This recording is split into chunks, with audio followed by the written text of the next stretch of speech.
सोचिए कि एक बेहद खतरनाक एक्स मिलिट्री गैंग है, ढेर सारे आधुनिक हथियारों के साथ रात के अंधेरे में एक आर्मर्ड बैंक ट्रक पर हमला करते हैं और एकदम सटीक और प्रोफेशनल तरीके से वो गार्ड्स को मारते हैं, फिर उस भारी भरकम ट्रक को चुरा लेते हैं और उसके बाद उसको अपने ठिकाने पर ले जाते हैं। हाँ, और वहां ले जाकर उसको लिटरली बॉम्ब से उड़ा देते हैं ताकि उनका एक भी निशान या एक भी फिंगरप्रिंट वहां पर ना बचे। सही बात है, एकदम क्लीन जॉब। बिल्कुल। अब ये सब सुनकर किसी को भी लगेगा ना कि उन्होंने जरूर करोड़ों रुपए लूट लिए होंगे उस ट्रक से। हाँ, आमतौर पर तो यही लगता है। लेकिन सबसे हैरानी की बात क्या है पता है? उस ट्रक में एक चवन्नी भी नहीं थी। वेट, क्या? हाँ, मतलब वो ट्रक अंदर से बिल्कुल खाली था। तो आखिर इतना खून खराबा, इतनी मेहनत और इतना बड़ा रिस्क सिर्फ एक खाली ट्रक चुराने के लिए क्यों लिया गया? वैसे यहीं पर इस मास्टर प्लान की सबसे पहली और सबसे शातिर चाल चली जाती है। राइट। हम लोग अक्सर सोचते हैं कि क्राइम एक सीधा गणित है कि चोर ने बंदूक दिखाई और पैसे ले लिए, लेकिन इस खाली ट्रक वाले किस्से से शुरू होने वाली ये कहानी ना किसी आम चोरी की नहीं है। बिल्कुल नहीं है। और आज की इस गहरी चर्चा में हम बिल्कुल इसी उद्देश्य के साथ उतरने वाले हैं।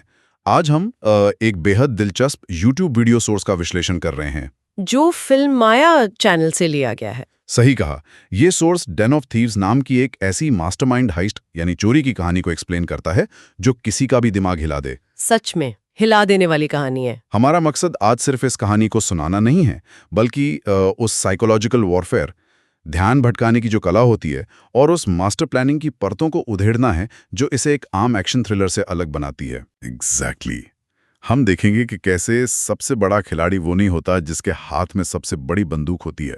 हाँ, बल्कि वो होता है जो पूरी दुनिया को ये यकीन दिला दे कि वो तो बिल्कुल बेवकूफ और लाचार है। सोर्स मटेरियल हमें डिटेल में बताता है कि कैसे इस खेल में चोर कानून के रखवालों को ही अपने प्लान का सबसे बड़ा मोहरा बना लेते हैं। तो इस पूरी कहानी को अगर ध्यान से देखा जाए तो ये दिमाग और अहंकार की एक बेहद खतरनाक बाजी है। एक ऐसी बाजी जहां हर एक कैरेक्टर ना सामने वाले की साइकोलॉजी और उसकी कमजोरियों का फायदा उठाने की कोशिश कर रहा है। राइट।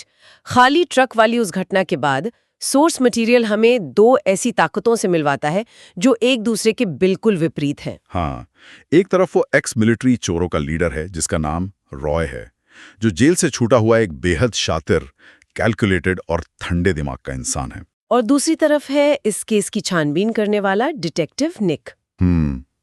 अब सोर्स इस निक को एक आम पुलिस वाली की तरह नहीं दिखाता। बिल्कुल नहीं। वो एक बेहद दबंग और सनकी किस्म का पुलिस वाला है जो नियम तोड़ने में विश्वास रखता है, एकदम गुंडे जैसा। और उसकी पर्सनल लाइफ की तो धज्जियां पहले ही उठ चुकी हैं। सोर्स में एक डिटेल आती है कि निक गुस्से और नशे में गलती से एक मैसेज जो उसकी गर्लफ्रेंड के लिए था, वो मैसेज अपनी पत्नी को भेज देता है। हाँ, गलती से पत्नी को भेज देता है, जिसका नतीजा ये होता है कि उसकी पत्नी बच्चों को लेकर उसे छोड़कर चली जाती है। इस इंसिडेंट के बाद निक पूरी तरह बिखरा हुआ और आक्रामक हो जाता है। अब इन दोनों का जो कॉन्ट्रास्ट है ना, वो समझना बहुत जरूरी है, क्योंकि यही इस पूरे साइकोलॉजिकल खेल की नींव है। रॉय अपने हर कदम को मापतोल कर रखता है। मतलब उसका प्लान पहले से तय था। हाँ, उसका प्लान इतना आगे तक का है कि जब उसकी टीम वो खाली ट्रक चुराती है तो उससे पहले ही उसने अपने साथी बॉस्को को भेजकर चुपके से इस सनकी डिटेक्टिव निक की फोटो खिंचवा ली थी। अरे वाह, यानी रॉय को पहले से पता था। बिल्कुल, उसे पता था कि इस तरह के खून खराबे वाली अजीब चोरी को देखकर पुलिस डिपार्टमेंट का सबसे आक्रामक डिटेक्टिव ही इस केस की तरफ खींचा चला हैगा। ओह वाह। वो जानबूझकर उस खाली ट्रक के जरिए निक को इनवाइट कर रहा था अपनी गेम में। ये तो वाकई में दिमाग से खेलने वाली बात हुई यार। ये वैसा ही है जैसे शतरंज के खेल में शुरुआत में ही अपना वजीर यानी क्वीन कुर्बान कर देना, ताकि सामने वाला पूरी तरह कंफ्यूज हो जाए और आपके जाल में आ गिरे। एग्जैक्टली। और यहाँ एक और दिलचस्प मोड़ आता है। जब इस आक्रामक डिटेक्टिव निक को समझ आ जाता है कि इन परफेक्ट चोरियों के पीछे उसी शातिर रॉय का हाथ है, तो वो सीधे जाकर रॉय से नहीं भिड़ता। वो शातिर है इसलिए तो वो क्या करता है? वो रॉय की टीम के सबसे कमजोर कड़ी को ढूंढता है, और उसे वो कड़ी मिलती है टोनी के रूप में। टोनी, वो एक्स मिलिट्री गैंग का ड्राइवर? हाँ, वही, जो दिखने में बिल्कुल खतरनाक नहीं लगता और दिन में एक बार में बारटेंडर का काम करता है। राइट। तो निक उस बार में जाता है और टोनी की छुट्टी का इंतजार करता है। फिर बाहर आते ही उसे एक जोरदार पंच मारता है उसे किडनैप करके एक अनजान जगह ले जाता है जहां पीछे पार्टी चल रही होती है। देखो, निक का ये तरीका उसके कैरेक्टर को पूरी तरह डिफाइन करता है। वो किसी पुलिस इंटरोगेशन रूम में बैठकर सवाल नहीं पूछता, वो सीधा फिजिकल वायलेंस पर आता है। हाँ, वो साइकोलॉजिकल डर और फिजिकल टॉर्चर का इस्तेमाल करता है। वो टोनी को फिजिकली दबोच कर धमकाता है कि वो उसे कानूनी तरीके से जेल नहीं भेजेगा, बल्कि तब तक अकेले में टॉर्चर करेगा जब तक उसके मुंह से सच नहीं निकल आता। बाप रे। निक को लगता है कि उसने टोनी को डरा के उस पॉइंट तक पुश कर दिया है जहां से वो आगे कुछ सोच ही नहीं सकता। और टोनी का रिएक्शन भी ना बिल्कुल वैसा ही होता है जैसा निक चाहता था। टोनी वहां पूरी तरह से टूट जाता है। वो रोने लगता है। हाँ, वो एक डरा हुआ मासूम सा बारटेंडर बन जाता है और रोता हुआ कहता है कि मुझे तो गोली चलानी भी नहीं आती, मैं तो सिर्फ एक ड्राइवर हूं जिसे प्लान के बारे में कुछ नहीं बताया जाता। चोरी वाले दिन मुझे बस गाड़ी चलाने के पैसे मिलते हैं। और निक उसकी इस लाचारी को देखकर उस पर यकीन कर लेता है, उसे वहां से छोड़ देता है। लेकिन एक शर्त पर, कि अब से टोनी पुलिस का मुखबिर यानी निक का इन्फॉर्मेंट बन के काम करेगा। उसके बाद तो निक का अहंकार आसमान छूने लगता है। वो बहुत ओवर कॉन्फिडेंट हो जाता है, बहुत ज्यादा। वो इतना ओवर कॉन्फिडेंट हो जाता है कि वो जानबूझकर एक दिन एक रेस्टोरेंट में टोनी के पास चला जाता है, ठीक उस वक्त जब टोनी अपने बॉस रॉय और गैंग के बाकी लोगों के साथ खाना खा रहा होता है। एकदम सीधा टकराव। हाँ, निक वहां जाकर उनको प्रोवोक करता है और जैसे ही निक वहां से जाता है, टोनी घबराकर रॉय को सच बता देता है कि निक ने उसे पकड़ा था और मुखबिर बनने को कहा था। तो रॉय क्या करता है इस पर? यहाँ रॉय अपने ओवर कॉन्फिडेंस में टोनी से कहता है कि जाकर निक को बता दो कि चोरी आने वाले फ्राइडे को ही होगी। लेकिन मेरे दिमाग में ना यहाँ एक बहुत बड़ा सवाल घूम रहा है। क्या सवाल? अगर रॉय इतना बड़ा मास्टरमाइंड है, उसने खाली ट्रक चुराने जैसी आगे की ऐसी प्लानिंग की थी, तो उसने एक आम से बारटेंडर पर इतना अंधा भरोसा क्यों किया कि उसे डायरेक्ट चोरी की डेट बता दी? और दूसरी तरफ निक जैसा शातिर और एक्सपीरियंस डिटेक्टिव टोनी के इस मासूम ड्राइवर वाली कहानी पर इतनी आसानी से यकीन कैसे कर बैठा? यही तो इस सोर्स मटेरियल का सबसे मजबूत हिस्सा है। यहाँ पावर डायनामिक्स और ह्यूमन ईगो का खेल समझ में आता है। कैसे? देखो, यहाँ दो बड़े अल्फा मेल्स का आमना सामना हो रहा है। दोनों अपने आप को सबसे ताकतवर साबित करने की कोशिश कर रहे हैं। सही बात है। निक को लग रहा है कि उसने टोनी को डरा धमकाकर पूरी तरह तोड़ दिया है। दूसरी तरफ रॉय को लग रहा है कि वो निक के माइंड के साथ खेल रहा है, उसे गलत इंफॉर्मेशन देकर। लेकिन असलियत में कुछ और ही चल रहा है। असलियत में सबसे बड़ा साइकोलॉजिकल खेल तो टोनी खेल रहा है। इस दुनिया का सबसे बड़ा कैमोफ्लाज यानी सबसे बड़ा छलावा अदृश्य होना नहीं है, बल्कि खुद को सबसे मामूली और जरूरतहीन दिखाना है। अरे वाह, क्या पॉइंट है। टोनी दोनों के ईगो का और उनके घमंड का फायदा उठा रहा है। वो बिल्कुल हार्मलेस और मासूम दिख रहा है, इसीलिए दो अल्फा मेल्स को उस पर मास्टरमाइंड होने का शक ही नहीं होता है। मतलब टोनी सबसे सेफ पोजीशन में बैठकर उन दोनों को एक दूसरे के खिलाफ इस्तेमाल कर रहा है। बिल्कुल, और उन दोनों को लग रहा है कि वो टोनी को कंट्रोल कर रहे हैं। क्या बात है यार। असली ताकत उसके पास है, जो अपनी ताकत का दिखावा सबसे कम करता है। अब जब ये मुखबिर और एक दूसरे पर शक का खेल सेट हो चुका है ना, तब सोर्स मटेरियल हमें ले जाता है उस असली और सबसे बड़े टारगेट की तरफ। वो आखिरी इनाम जिसके लिए ये सारी ध्यान भटकाने वाली कड़ियां जोड़ी जा रही थी। हाँ, और वो टारगेट है लॉस एंजलिस का सबसे बड़ा फेडरल बैंक। सोर्स के हिसाब से इस फेडरल बैंक को लूटना नामुमकिन माना जाता है। इससे पहले 57 बार वहां चोरी की कोशिश हो चुकी है। और जो भी वहां घुसा वो मारा गया। एग्जैक्टली। इस बैंक में हर रोज करीब 500 से 700 मिलियन डॉलर्स का कैश आता है। लेकिन इस बेहद सुरक्षित बैंक को लूटने में सबसे बड़ी रुकावट उनके हथियारबंद गार्ड्स या वो मोटी तिजोरी नहीं है। तो फिर क्या है सबसे बड़ी प्रॉब्लम? सबसे बड़ी दीवार है उनका सिस्टम। बैंक के अंदर आने वाले हर एक नए नोट का सीरियल नंबर उनके कंप्यूटर सिस्टम में दर्ज होता है। अच्छा। मान लीजिए अगर कोई चोर हजारों गार्ड्स को मारकर और तिजोरी तोड़कर वो पैसे चुरा भी लेना, तो वो उन पैसों को इस दुनिया में कहीं खर्च ही नहीं कर सकता, क्योंकि नोट स्कैन होते ही पकड़ा जाएगा। बिल्कुल, जैसे ही वो नोट किसी भी मार्केट या बैंक में आएगा, उसका सीरियल नंबर स्कैन होते ही सिस्टम उसे ट्रैक कर लेगा। वो चोरी का पैसा मिट्टी के बराबर हो जाता है। ओह, और इसी नामुमकिन रुकावट को पार करने के लिए रॉय और उसकी टीम का असली मास्टरमाइंड प्लान सामने आता है। उनका निशाना वो आम नए पैसे हैं ही नहीं। हाँ, उनका प्लान कुछ और ही था। ध्यान से सुनिएगा। फेडरल बैंक का एक रूटीन होता है। वो हर रोज लगभग $30 मिलियन के पुराने, खराब और फटे हुए नोटों को अपने सिस्टम से डिलीट कर देते हैं। यानी उन नोटों के सीरियल नंबर को ऑफिशियल कंप्यूटर रिकॉर्ड से हमेशा के लिए मिटा दिया जाता है। हाँ। उसके बाद उन डिलीट किए गए नोटों को कचरा यानी श्रेड करने के लिए एक अलग कमरे में भेज दिया जाता है। तो अब सोचिए चोरों का टारगेट क्या है? वो $30 मिलियन। उनका टारगेट वो 30 मिलियन है जिनका रिकॉर्ड कंप्यूटर सिस्टम से पूरी तरह मिट चुका है, लेकिन फिजिकली यानी असल में वो नोट अभी तक कचरे की मशीन में डालकर डिस्ट्रॉय नहीं किए गए हैं। ये तो जीनियस है। अगर कोई उन पैसों को चुरा ले तो उन्हें ट्रैक करना नामुमकिन है। नामुमकिन है क्योंकि दुनिया के किसी कानूनी रिकॉर्ड में उनका वजूद ही नहीं बचा। अगर मैं इसे एक एनालॉजी से समझाऊं ना, तो ये प्लान किसी बैंक का ताला तोड़ने या तिजोरी के आगे बारूद लगाने के बारे में है ही नहीं। तो फिर ये किसके बारे में? ये तो बैंक के कचरे के डब्बे, उस ट्रैश कैन को चुरा लेने के बारे में है, क्योंकि उस कचरे के थैले में ऐसी दौलत भरी पड़ी है जिसका इस दुनिया में ऑफिशियली कोई अस्तित्व ही नहीं है। वाह, ये सोच सच में कमाल की है। सिस्टम को बाहर से गुस्से या ताकत से तोड़ने से बेहतर होता है उस सिस्टम के ही छुपे हुए नियमों को अपने फायदे के लिए इस्तेमाल करना। राइट? चोर किसी भी एडवांस सिक्योरिटी प्रोटोकॉल को तोड़ने की कोशिश नहीं कर रहे हैं, बल्कि वो बैंक के मनी डिस्ट्रक्शन प्रोटोकॉल यानी पैसे खत्म करने की प्रक्रिया का ही एक अनचाहा हिस्सा बन रहे हैं। कितना शातिर दिमाग लगाया है। और उन्होंने इंसानी दिमाग को अच्छी तरह पढ़ लिया था। जिस चीज को एक बार कचरा घोषित कर दिया जाता है ना, उस पर से सबकी नजर और हिफाजत दोनों हट जाती हैं। हाँ, ये तो है। अब प्लान तो सुनने में एकदम लाजवाब लग रहा है, लेकिन प्रैक्टिकली देखा जाए तो ये बहुत बड़ा पहाड़ चढ़ने जैसा है। कैसे? इतनी टाइट सिक्योरिटी, जगह जगह कैमरास और इतने स्ट्रिक्ट प्रोटोकॉल्स के बीच उन पुराने अनट्रेसेबल नोटों तक पहुंचेंगे कैसे भाई? और यहां से शुरू होता है कहानी का सबसे रोमांचक हिस्सा, एग्जीक्यूशन, और एक बहुत बड़ा डाइवर्जन। हाँ, एक्स मिलिट्री चोर सबसे पहले उस बैंक में नहीं जाते। वो एक छोटे से दूसरे बैंक, पीको रिवेरा बैंक पर हमला करते हैं, वहां अंधाधुंध गोलियां चलाते हैं और लोगों को हॉस्टेज बनाते हैं। और डिमांड करते हैं $2 मिलियन और एक हेलीकॉप्टर की। पर इसमें सबसे बड़ा ट्विस्ट ये है कि वो बैंक के अंदर एक लड़की को बेरहमी से मारने का नाटक करते हैं।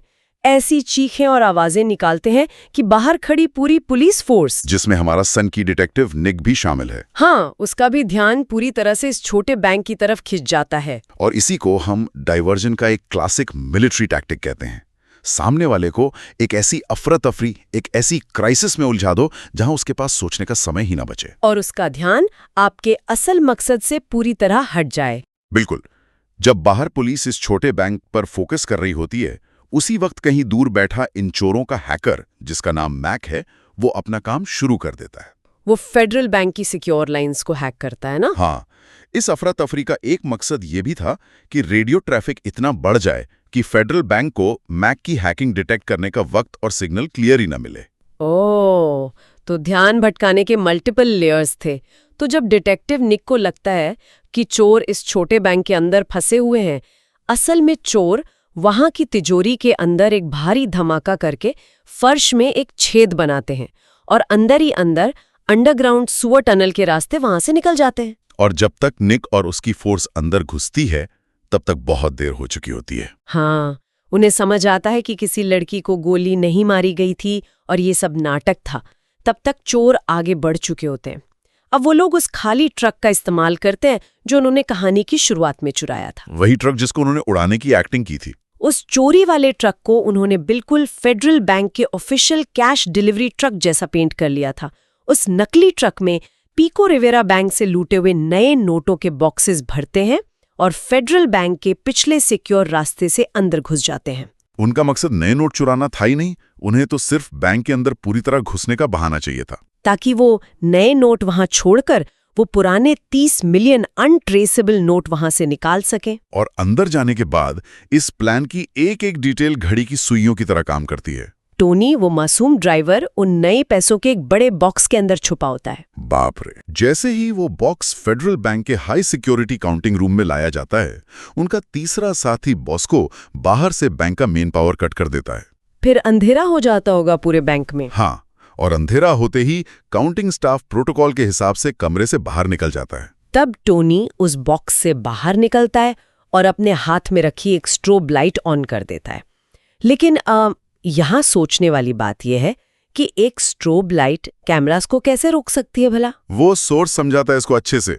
सिक्योरिटी कैमरास एक लगातार चलने वाला वीडियो नहीं बनाते, बल्कि वो हर सेकंड कई सारी तस्वीरें कैप्चर करते हैं। अच्छा, फ्रेम्स जिसे कहते हैं। हाँ, जब एक तेज स्ट्रोब लाइट की फ्लैशिंग स्पीड उन कैमरास के फ्रेम रेट से टकराती है तो एक ब्लाइंडिंग इफेक्ट पैदा होता है। गार्ड जो कंट्रोल रूम में बैठा मॉनिटर देख रहा होता है, उसे कैमरा बंद नहीं दिखता, बल्कि पूरी स्क्रीन पर सिर्फ एक सफेद चौंध, एक ग्लेयरिंग व्हाइट लाइट दिखती है। तो सिस्टम को लगता है सब कुछ ठीक चल रहा है। बिल्कुल। और अंदर टोनी आराम से अपना काम कर रहा होता है। वो तेजी से उन अनट्रेसेबल $30 मिलियन को निकालता है, उन्हें ट्रांसपेरेंट गार्बेज बैग्स में भरता है और बैंक के असली कचरे के डब्बे में जाके फेंक देता है। वाह, फिर क्या करता है वो? फिर वो बाथरूम की सीलिंग में उसके द्वारा पहले से छुपाए हुए कपड़े पहनता है, एयर वेंट से बाहर आता है और कुरियर बॉय बनकर आराम से बिना किसी शक के बैंक से बाहर निकल जाता है। लेकिन ठहरिए यार, मेरे दिमाग में ना यहाँ एक बहुत बड़ा रेड फ्लैग उठ रहा है। क्या हुआ? ये एग्जीक्यूशन सुनने में बेहद परफेक्ट लग रहा है, लेकिन इसमें एक बहुत बड़ी फ्लॉ है। इस पूरे परफेक्ट प्लान में सबसे बड़ा रिस्क ये था कि जब बैंक का सफाई कर्मचारी कचरा उठाकर बाहर निकलेगा और उस कचरे को ट्रक में डालेगा, तो क्या वहां खड़े आर्म्ड गार्ड्स उस कचरे के थैले को चेक नहीं करेंगे? ये सवाल तो बनता है। अगर एक गार्ड ने गलती से भी उस थैले को खोलकर देख लिया तो सब कुछ वहीं खत्म ना। ये तो अपने आप में एक बहुत बड़ा जुआ, एक बहुत बड़ा गैम्बल लगता है मुझे तो। देखने में ये वाकई एक बहुत बड़ा जुआ लगता है, लेकिन अगर इसको हम ह्यूमन साइकोलॉजी के नजरिए से देखें ना, तो ये दिमाग की एक बहुत स्पेसिफिक और गहरी कमजोरी का फायदा उठाना है। अच्छा, वो कैसे? इसे हम कॉग्निटिव ब्लाइंड स्पॉट या कॉग्निटिव बायस कह सकते हैं। हमारा दिमाग हर वक्त नए पैटर्न्स और खतरे ढूंढता है। उन हाई सिक्योरिटी गार्ड्स की सालों की मिलिट्री लेवल ट्रेनिंग सिर्फ एक बात पर फोकस करती है कि खतरा तिजोरी की तरफ आएगा, कोई नए पैसों को ले जाने की कोशिश करेगा। तो जब वो कचरा देखते हैं तो उनका दिमाग ध्यान ही नहीं देता। एग्जैक्टली। जब उनका दिमाग रोजमर्रा के रूटीन में एक कचरे का थैला देखता है तो दिमाग उसे लिटरली इनविजिबल बना देता है। ये ध्यान न देने वाली बात नहीं है, ये दिमाग का एक ऑटोमेटिक न्यूरोलॉजिकल ब्लाइंड स्पॉट है जो कहता है कि ये चीज इंपॉर्टेंट नहीं है, इस पर प्रोसेस करने की एनर्जी बर्बाद मत करो। माइंड ब्लोइंग, सच में माइंड ब्लोइंग। और दूसरी खास बात इसमें है रिस्क को अलग अलग डब्बों में बांट देना। टोनी को पता था उसको क्या करना है, बॉस्को को पावर कट करना था, सबको सिर्फ उतना ही पता था जितना उनकी जिम्मेदारी थी। ये दिमाग का ब्लाइंड स्पॉट वाली बात सच में हैरान करने वाली है कि कैसे सिस्टम के रखवाले ही सिस्टम के लूप होल बन जाते हैं। खैर, कहानी में सब कुछ बिल्कुल प्लान के मुताबिक होता दिख रहा था। कचरे की गाड़ी वो 30 मिलियन वाले थैले लेकर बैंक से सेफली निकल चुकी है। लेकिन तभी एक ऐसा मोड़ आता है जो दिमाग को झंझोड़ कर रख देता है। हाँ, ex military leader Roy bank के पीछे अपनी गाड़ी में बैठकर उस कचरे की गाड़ी का पीछा करना शुरू करता है, ताकि जैसे ही वो गाड़ी डंप यार्ड में कचरा खाली करे वो जल्दी से पैसे उठा ले। लेकिन वहां एक प्रॉब्लम हो जाती है। अचानक एक चौराहा आता है और वहां बिल्कुल एक जैसी दो कचरे की गाड़ियां आमने सामने आ जाती हैं। दोनों ड्राइवर्स एक दूसरे को इशारा करते हैं और अलग अलग रास्तों पर निकल जाते हैं। यहाँ शातिर दिमाग वाला रॉय पूरी तरह कंफ्यूज हो जाता है। हाँ, और अंदाजे से गाड़ी के पीछे निकल जाता है।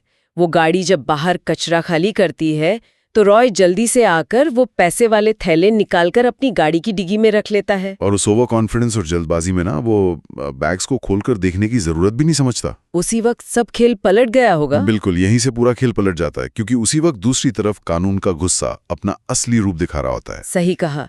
डिटेक्टिव निक और उसकी पूरी पुलिस फोर्स किसी तरह टोनी को ढूंढ निकालते हैं। टोनी फिर से डर का नाटक करता है और बता देता है कि रॉय पैसों के साथ किस रास्ते पर जा रहा है। फिर उनका आमना सामना होता है एलए के ट्रैफिक में। हाँ, एलए के एक भारी ट्रैफिक जैम के बीच निक की फोर्स और रॉय के गैंग का आमना सामना होता है। वहां ऐसी भयंकर फायरिंग होती है जिससे पूरी सड़क होश उड़ा देने वाले वॉर जोन में बदल जाती है। और इस ट्रैफिक शूटआउट में चोरों का साथी बॉस को मारा जाता है। और आखिर में निक पीछा करते हुए एक्स मिलिट्री मास्टरमाइंड रॉय को गोलियों से छलनी कर देता है। रॉय वहीं ढेर हो जाता है। और टोनी का क्या हुआ? उस आखिरी भागदौड़ और धुएं में टोनी चुपचाप मौका पाकर वहां से गायब हो जाता है। लेकिन सबसे बड़ा झटका तो तब लगता है जब एफबीआई और निक मिलकर रॉय की गाड़ी तक पहुंचते हैं। क्या मिलता है उन्हें वहां? जब निक उस गाड़ी की डिग्गी खोलकर जीत की खुशी के साथ उन थैलों को कटता है तो अंदर से सिर्फ और सिर्फ असली सड़ा हुआ कचरा बाहर गिरता है। वेट, मतलब उन बैग्स में पैसे थे ही नहीं? थे ही नहीं। FBI फेडरल बैंक में अपना रिकॉर्ड चेक करवाती है और बैंक की तरफ से ऑफिशियल रिपोर्ट आती है कि उनका एक भी पैसा कम नहीं हुआ है। क्योंकि वो नोट्स तो सिस्टम से पहले ही डिलीट हो चुके थे। एग्जैक्टली कानूनी रूप से कोई चोरी हुई ही नहीं थी और केस वहीं पर बंद कर दिया जाता है। एक खाली ट्रक से चोरी शुरू हुई थी और असली कचरे के थैलों पर आकर खत्म हो गई। दोनों अल्फा मेल्स, रॉय और निक की कहानी वहीं खत्म होती है। लेकिन ठीक यहीं पर इस चर्चा का और इस स्टोरी का असली पर्दा गिरता है। कहानी में एक आखिरी सस्पेंस अभी भी बचा था। हाँ, वो था दिमाग का सबसे बड़ा धोखा। कुछ दिन बाद जब केस बिल्कुल ठंडा पड़ जाता है तो निक भटकता हुआ उस बार में पहुंचता है जहां टोनी काम किया करता था। बार खाली होता है। निक वहां की एक दीवार को देखता है जहां बहुत सारी पुरानी तस्वीरें लगी होती हैं और उनमें से एक तस्वीर पर उसकी नजर ठहर जाती है। उस फोटो में क्या था? उस फोटो में हाई स्कूल की एक आम सी फुटबॉल टीम खड़ी है, लेकिन जब निक उन चेहरों को गौर से देखता है तो उसके पैरों तले जमीन खिसक जाती है। उस टीम फोटो में टोनी खड़ा था, उसके ठीक बगल में मैक खड़ा था। मैक, वही हैकर जिसने बैंक का सिस्टम हैक किया था? हाँ, वही हैकर मैक। और उनके साथ खड़ा था वो कचरे के ट्रक का ड्राइवर। इस एक फोटो ने पूरी पिक्चर साफ कर दी। निक को एक झटके में एहसास होता है कि इस पूरी हिस्ट्री की सबसे बड़ी चोरी का मास्टरमाइंड वो एक्स मिलिट्री और शातिर लीडर रॉय तो कभी था ही नहीं। Oh my God! असली मास्टरमाइंड वो मासूम दिखने वाला लाचार ड्राइवर टोनी था। बिल्कुल। उसने उस आक्रामक डिटेक्टिव निक, शातिर मास्टरमाइंड रॉय और दुनिया के सबसे सिक्योर फेडरल बैंक, तीनों को पूरी तरह से बेवकूफ बनाया और सारे अनट्रेसेबल $30 मिलियन खुद लेकर निकल गया। सोर्स वीडियो के बिल्कुल आखिर में हम देखते हैं कि टोनी अब लंदन में है, एक डायमंड एक्सचेंज के ठीक बगल वाले बार में। हाँ, वहाँ वो एक नया बारटेंडर बनकर काम कर रहा है, कस्टमर्स को ड्रिंक सर्व कर रहा है और मुस्कुराते हुए अपने अगले, शायद इससे भी बड़े टारगेट की प्लानिंग कर रहा है।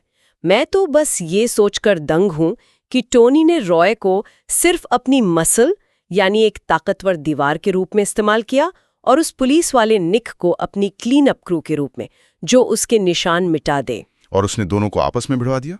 उसने दोनों अहंकारी अल्फा मेल्स को आपस में भिड़ाकर मार दिया और खुद हाथ में बिना बंदूक उठाए सारा पैसा लेकर गायब हो गया। टोनी का ये मास्टर स्ट्रोक इस बात को साबित करता है कि पावर की सबसे बड़ी और सबसे असरदार फॉर्म अक्सर दिखाई नहीं देती।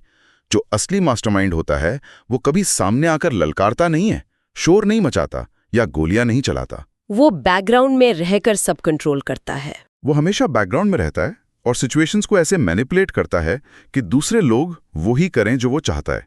और उसकी सबसे बड़ी जीत ये होती है कि उन मैनिपुलेट होने वाले लोगों को लगता है कि वो अपने फैसले खुद ले रहे हैं। राइट। रॉय और निक दोनों को लग रहा था कि कंट्रोल उनके हाथ में है। टोनी ने खुद को सबसे इनसिग्निफिकेंट, सबसे हार्मलेस दिखाकर अपना सबसे बड़ा बचाव किया। तो आज की इस गहरी चर्चा और सोर्स मटेरियल के विश्लेषण से हमने ये देखा कि कैसे एक परफेक्ट प्लान सिर्फ फिजिकल ताकत, बेहिसाब हथियारों या बहुत आक्रामक होने से कामयाब नहीं होता। असली खेल होता है इन्फॉर्मेशन को कंट्रोल करने का और ह्यूमन साइकोलॉजी को समझने का, खास तौर पर लोगों के डर और घमंड को समझने का। हाँ, डेन ऑफ थीव्स के इस हाइस्ट में उसकी जीत बिल्कुल नहीं हुई जो फिजिकली सबसे ताकतवर था या जिसका खौफ सबसे ज्यादा था, बल्कि उसकी जीत हुई जो ये बखूबी जानता था कि कब लाचार दिखना है और कब बेवकूफ बनना है। सही मायनों में ये कहानी ताकत के दिखावे का एक बहुत बड़ा सबक है, चाहे वो किसी ऑर्गेनाइजेशन की बात हो या जिंदगी के आम पहलुओं की। अक्सर देखा जाता है कि जो लोग सबसे ज्यादा शोर मचाते हैं, अपना पावर दिखाते हैं, उनके हाथ में कंट्रोल होता ही नहीं है। असली खेल को कंट्रोल करने वाला तो वो होता है जिस पर कभी किसी का ध्यान ही नहीं जाता। एकदम पॉइंट की बात है। चलिए अब इस गहरी चर्चा को यहीं विराम देते हैं। लेकिन जैसे हमने पहले बात की थी कि हमें लगता है कि बड़े सिस्टम्स बिल्कुल फ्लॉलेस होते हैं, उनमें छेद करना नामुमकिन होता है। इस कहानी के बाद ना ये सोचने पर मजबूर होना पड़ता है कि क्या हमारे आसपास के वो बड़े इंस्टीट्यूशंस और सिस्टम जिन्हें हम सबसे सुरक्षित और परफेक्ट मानते हैं, क्या वो खुद अपने ही बनाए नियमों में ऐसी खामियां और लूपहोल्स छुपाए बैठे हैं जिन्हें सिर्फ एक मामूली समझ आने वाला इंसान ही पकड़ सकता है? सही कहा आपने। ये ध्यान देने वाली बात है कि कहीं आसपास का कोई बहुत आम सा, मासूल सा दिखने वाला इंसान किसी बहुत बड़े मास्टर प्लान का हिस्सा तो नहीं जिसे बस इग्नोर कर दिया गया हो। इसे सोचिएगा जरूर। यही हमारी आज की चर्चा का अंत है।